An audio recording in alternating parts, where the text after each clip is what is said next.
How's it going, everybody? We're down here over at Lake Nona helping some people move into their new home. They bought a model home from the builders. So what they're doing is doing a lot of modifications. They had this set up straight up for sales. The guys went through, took all their sales stuff, did customized a few things on the interior to suit the new owner's needs. So I'm going to walk you guys through. We just prepped up all these floors through here.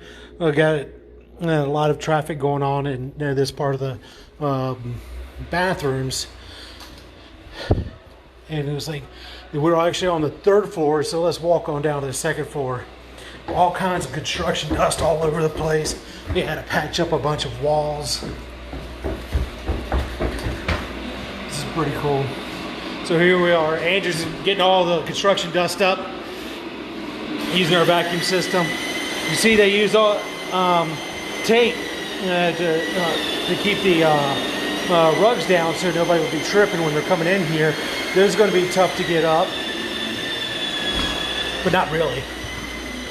And here we are, we're going into the main living area, and we're only on the second floor. So let's go on down here to the first. This is where it's really bad. This is where the offices were. We got some painters working. Hey, say hi.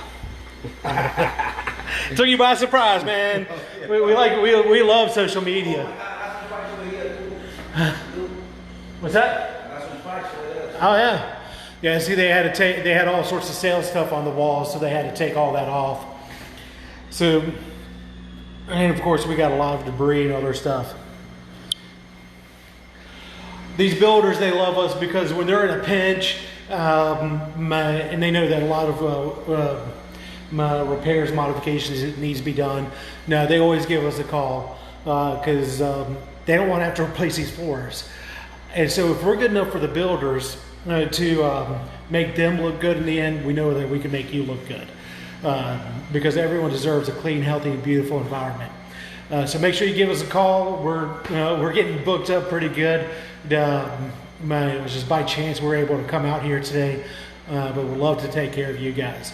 Y'all take care, and most of all, stay in trouble. We're in Florida for a reason.